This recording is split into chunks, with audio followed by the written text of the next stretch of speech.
Hey guys, welcome to Cooking with Class. My name is Chef Gooch.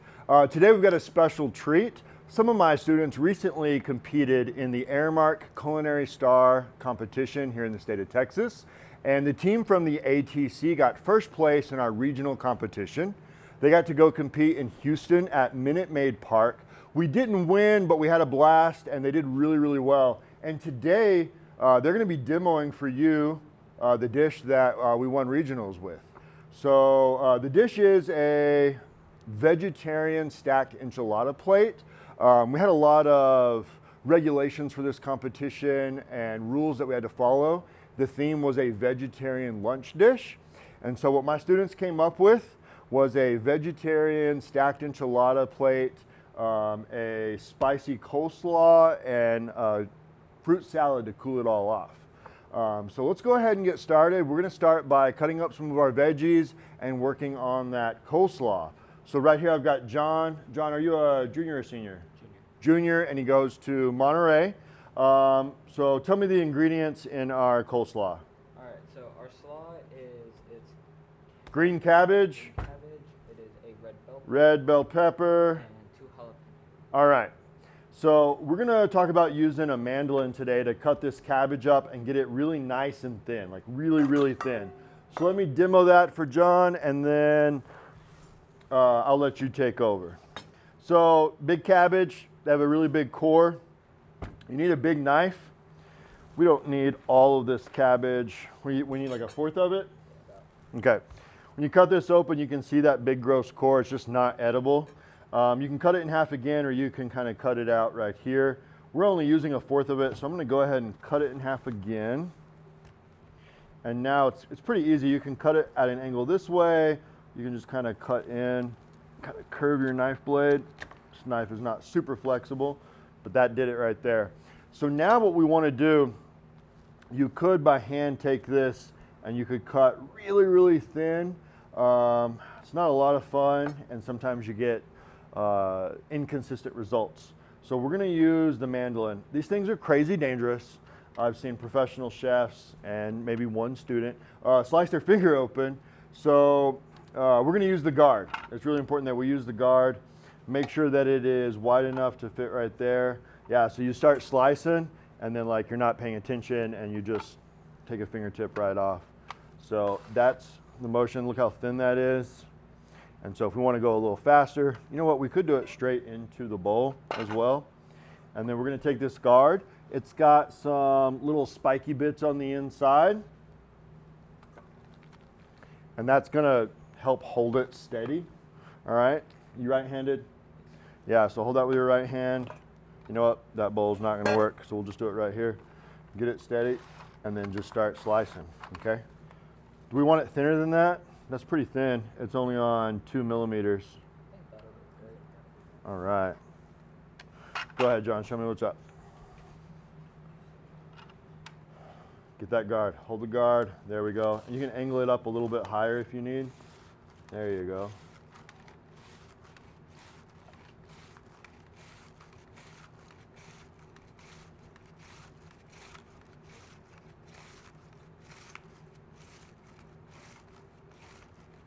Nice. And then every now and then you can stop. And then we can kind of get some of that stuff out of the way. There we go. Just get some of that out of the way. It kind of builds up underneath. And we don't want it to... Yeah, once you get down to that very bottom bit and it's just kind of flat now, that last little bit, you could now hold this flat and we could julienne it by hand. It's going to be a lot easier because it is so flat now. So now is when you could take and you could finish it by hand. That's a really big piece, so you might even cut that in half. And then let's go ahead and finish that up by hand. And I'll take that.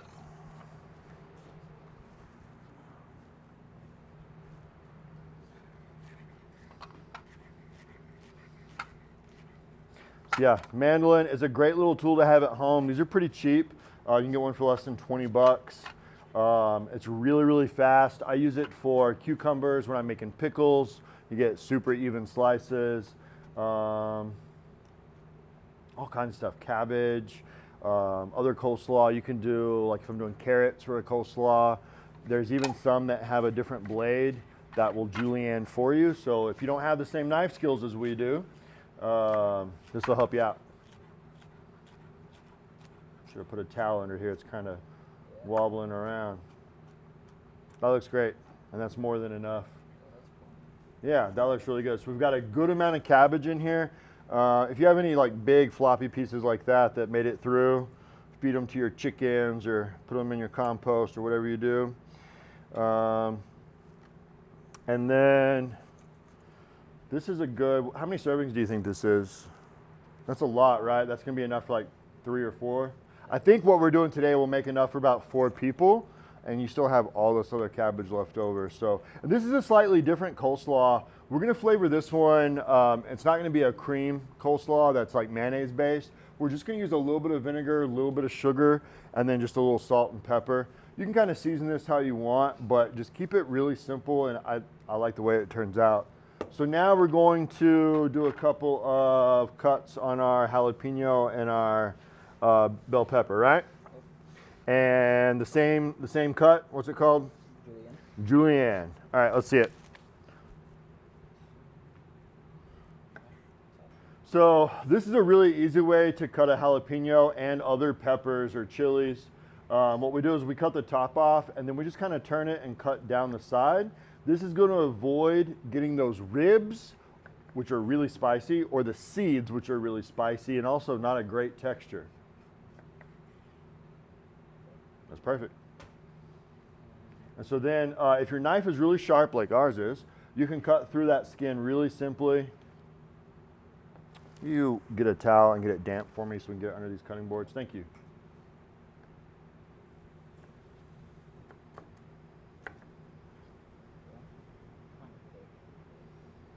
Yeah, let's try and go a little thinner on the next few, but that's okay.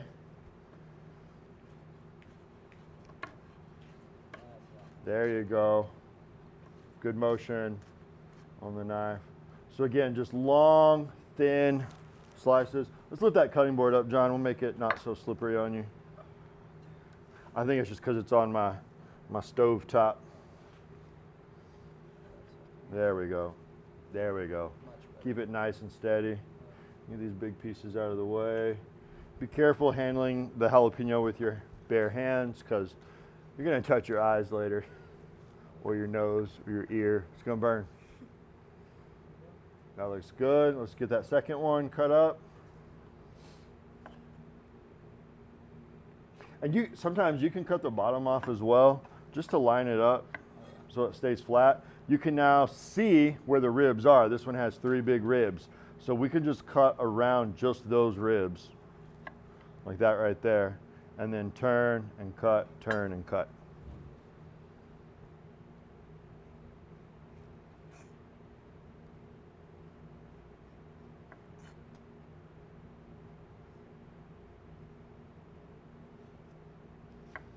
Yeah, and sometimes that last one, it might fall over.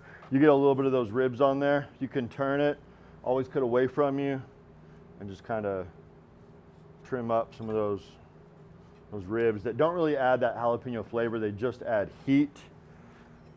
I'm not trying to, this dish is plenty spicy. If you want to omit the jalapenos, what else could you add? Maybe. I would think just like a different, you could add green bell pepper. There's some other chilies that are not quite as spicy as a jalapeno. If you can find them, they're called Fresno chilies. They look like a jalapeno, but they're red. If you want to keep the color balance, you could then use a green bell pepper and a red Fresno. You wouldn't have that heat, but you'd still have the nice blend of colors. Beautiful. All right, let's get all those in here. Scrape them in.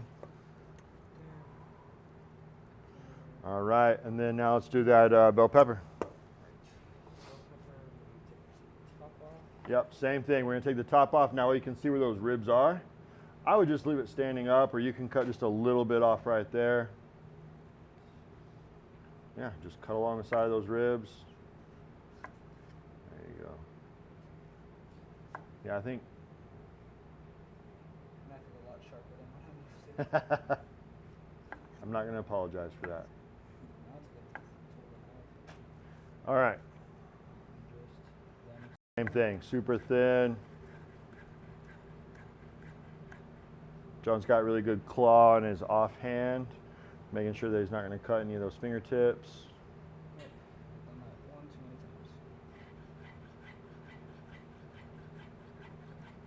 times. So one thing about cabbage, when we add sugar and salt to cabbage, it's going to macerate it. It's going to pull out some of the liquid that's in the cabbage.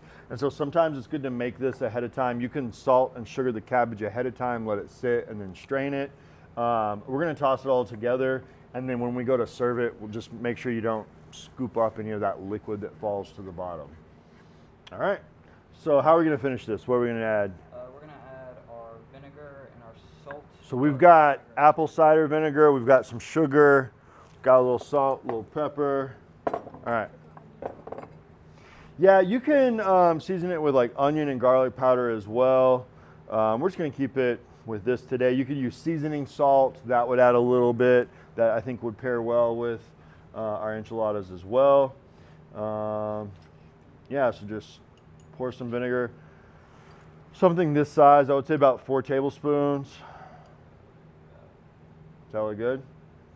Sure. We can taste it and then adjust as necessary. And then same thing, just a couple tablespoons of sugar.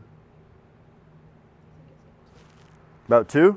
All right, 2 big spoonfuls. We've got nice clean hands, so we're just gonna toss this together. You could use tongs, whatever, but yeah. Just make sure you wash your hands before and after. You want to make sure your hands are And we'll let that sit for a while, and then we're going to taste it for seasoning and see if it needs to be adjusted. Maybe it might need more pepper, it might need more bell pepper, we'll see. But while John finishes that, let's talk about doing the enchiladas themselves. So part of our challenge was to create a vegetarian lunch, which I think is perfect right now. Some people might be observing Lent, or maybe you just want to give being a vegetarian a shot. And these patties, you can buy these vegetarian patties, and most people think like, okay, I just make a sandwich out of that.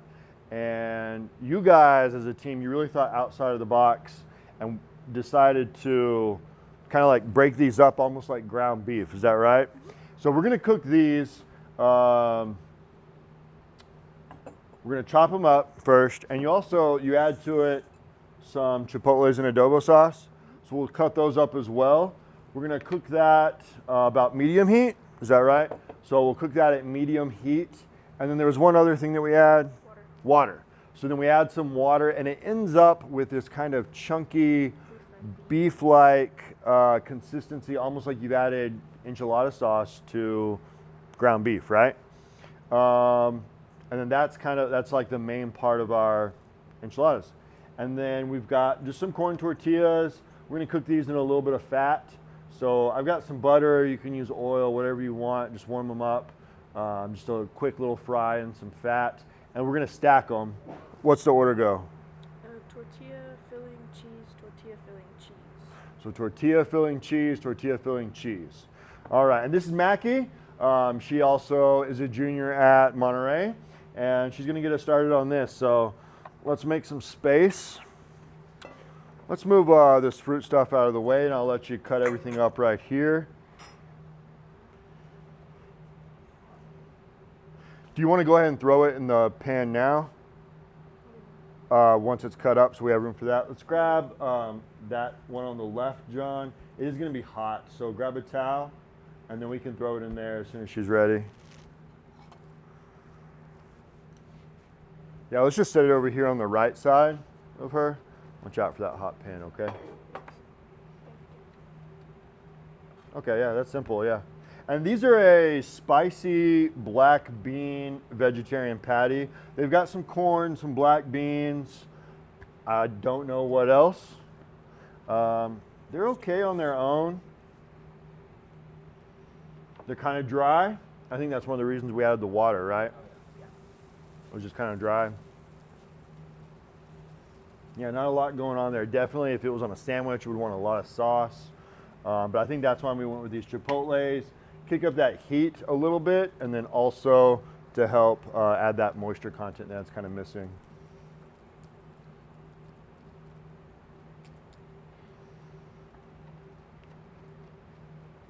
So a little bit about this competition. We got to go to the state competition. It's held at Minute Maid Park, where the Astros play. So that was really awesome.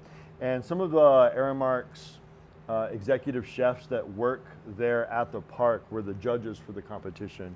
They gave us a whole tour of the facility. We had a blast.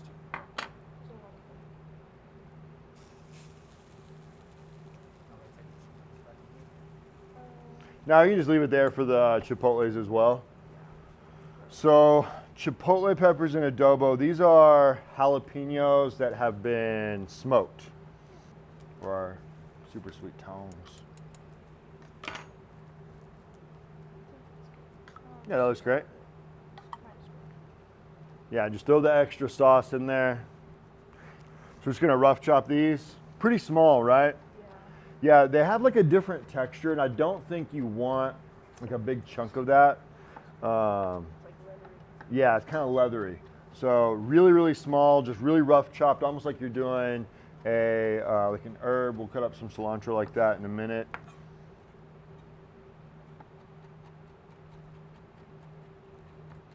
Yeah, at our competition, we got a lot of points for creativity and the difficulty of our dish. At the regional competition, this team, I think you had the most points for difficulty. You had the most different dish things on the plate. And then we also scored really, really high on sanitation, so that was really awesome. I go through one more pass. Go ahead, one more time. Yeah, it's not gonna hurt anything.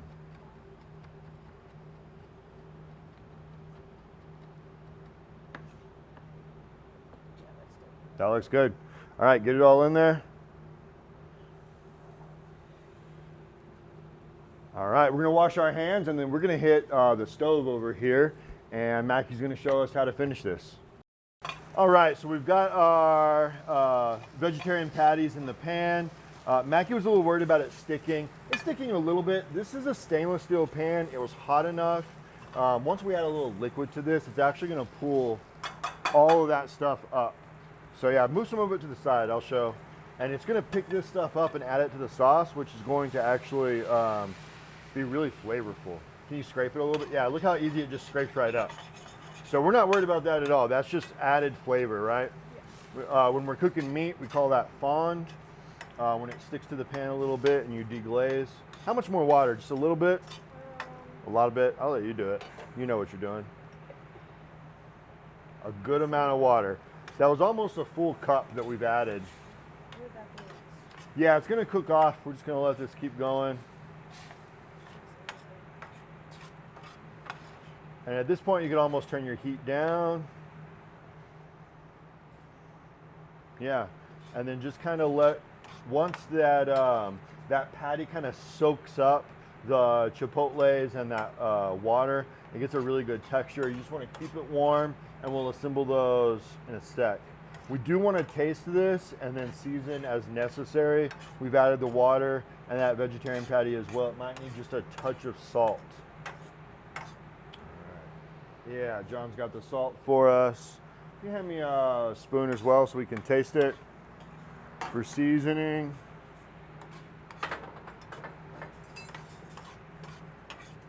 Thank you, sir. Let's get in there, let's get in there.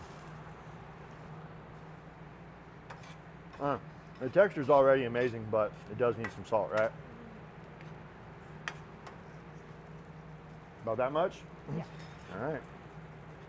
So we're gonna turn that heat down. Oh, that is, whew, it's spicy, but we designed the dish around that, and that's what that fruit salad is for, and we're about to make that.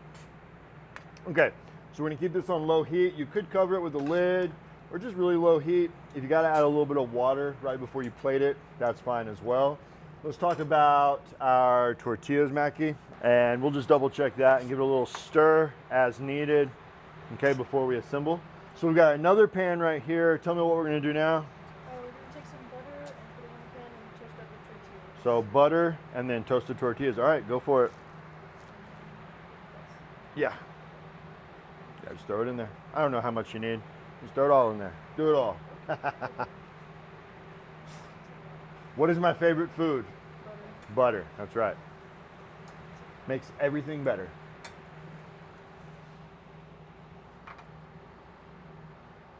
I'll have to wait for this block of butter to melt. Be all right. We don't want super high heat right here. We don't want to like burn our butter. Again, you could use oil, any other fat. If you were trying to go vegan, you could use oil because we have the vegetarian patty. It could be vegan. So we're going to cook these. Just get a stack of them, and then we'll talk about assembling our enchiladas in just a sec.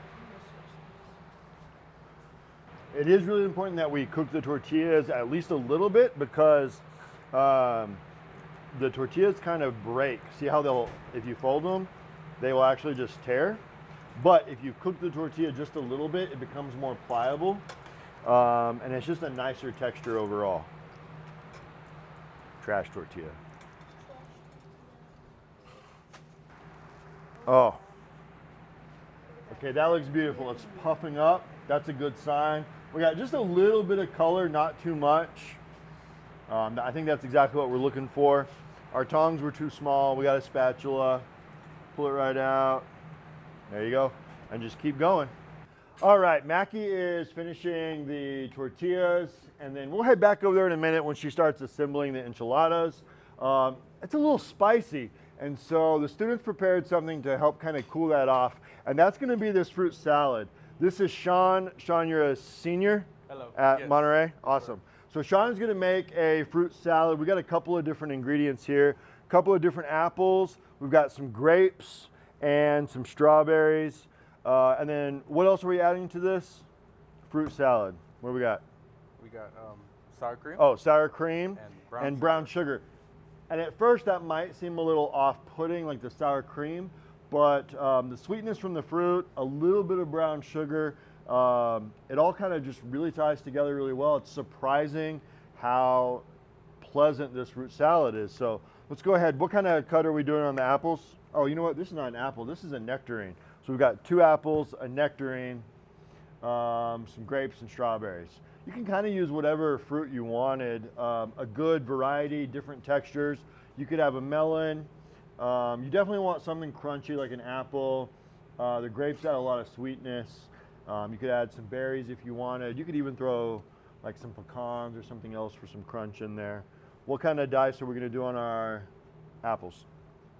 I like doing a medium dice. Okay, medium. Let's see it. All right, let me lock in. Watch this. Ooh. I'm the greatest cutter ever. The greatest cutter ever. All right. I like it.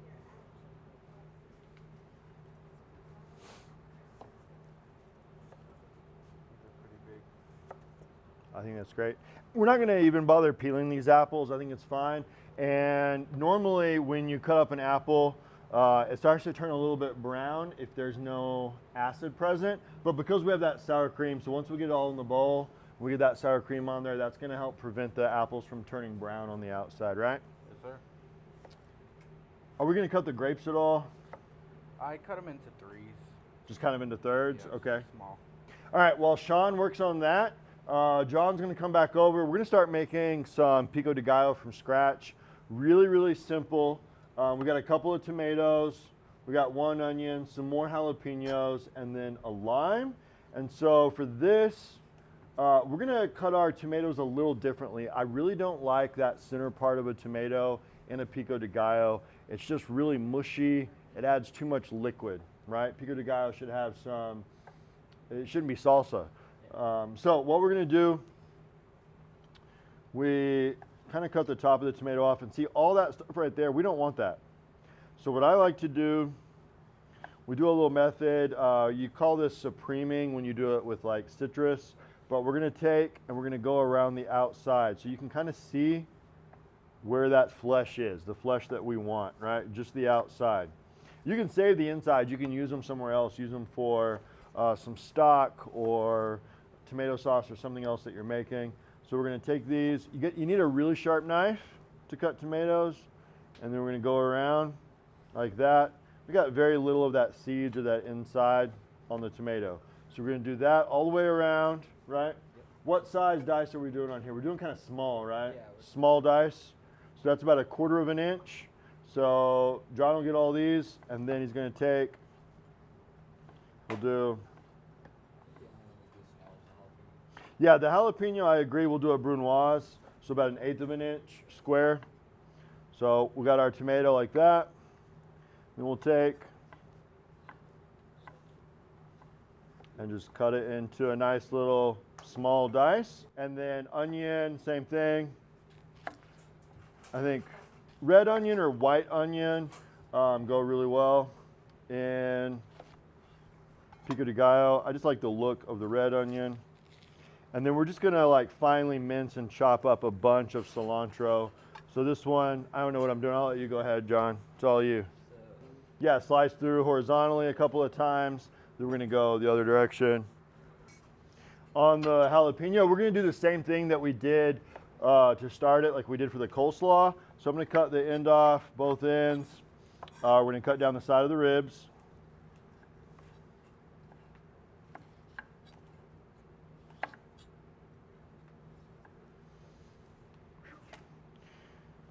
All right, and now when we cut those long strips, we're looking for about 1/8 of an inch, the same thickness that we had before on the julienne, except now we're also going to cut it into some little squares. So we'll take those, we'll line those up.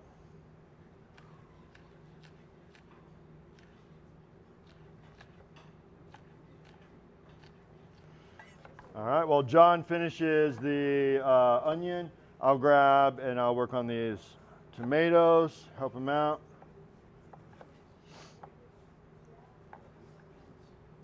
And then some other ingredients we're gonna be adding to our pico de gallo. We've got some fresh squeezed lime juice.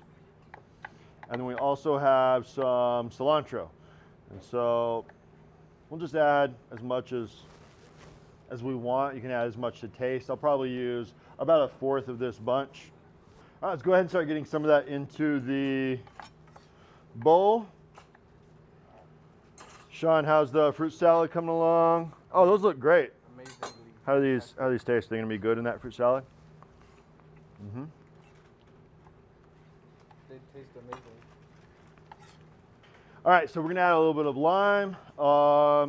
I think for the amount that we've done, I think 1 lime is enough. Got a little citrus juicer right here. Don't get any of those seeds. Let's do about 1/4 of this. You could, you know, if you're feeling up to it, you could go through, you could pick all your cilantro off the stem and not include any stems, okay? Or we're gonna take and just kind of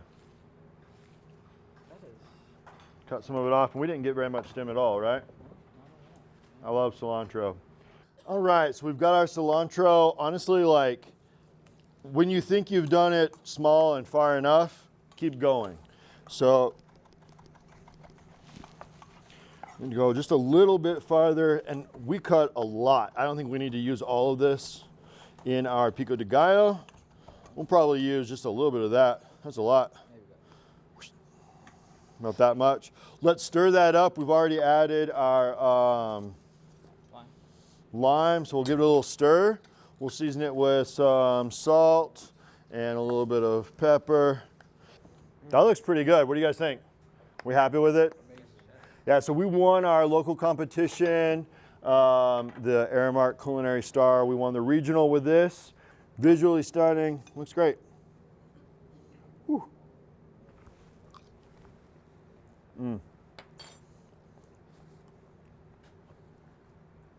Good job, guys. Thanks, Chef. This is amazing. I hope you enjoyed. Thank you for gorging with Gooch.